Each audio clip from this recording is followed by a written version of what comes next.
everything that you thought you needed a deity, a god, a prayer for, to save you from, to make you better, to take away the pain, to take away the suffering, to take you away from facing anything that you're facing, or to even give you the strength to go through what you're going through.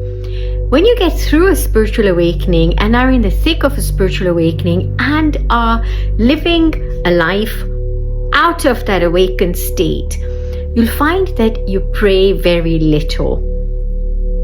You'll find that you don't feel the need to chant, you don't feel the need to perform any spiritual practices, you don't feel the need to even bow before a deity or even a god, though you may feel enamored through devotion to a particular deity, a persona, an aspect or facet of all that is, but you won't feel that you need to engage in ritualistic worship. And if you do, it will be because at that point, that is what you want to do, not because you think you need to do it, or someone's asked you to do it, or it's out of duty, or out of fulfilling any obligation, or out of a fear that keeps you from not doing it, and therefore you do it because you're fulfilling an obligation. When you work from your awakened state, you don't engage with all that is just through ritualistic prayer, worship, reading, spiritual practices, engaging in kirtan, satsangs. No, you're constantly in that holy communion, just as you are with who you are. So when you enter into that state, there is no duality. And when there's no duality, it seems really pointless for you to engage in any prayer, because you become the prayer. Any devotion, because you are the devotion. You enter into the state that was the vessel.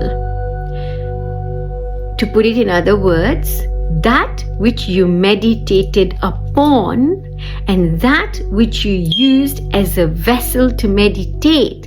So the meditation and that which you meditated upon become one.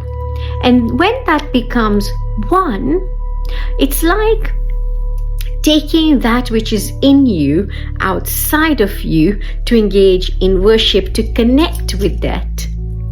But when what you've taken outside of you, you've put back inside, and realized that actually, though you thought this thing was outside, it has always been inside. And when you realize that what you thought was something you can take out, and it was out and also inside, were actually you, then you don't want to engage in any deifying or any worship. You might still do it, but there's no need for it. You may still carry out your chanting, your prayers, whatever it is, but it's not because you're doing it out of fear, but you're engaged with the love of the self, for the sake of the self, for the sake of the love.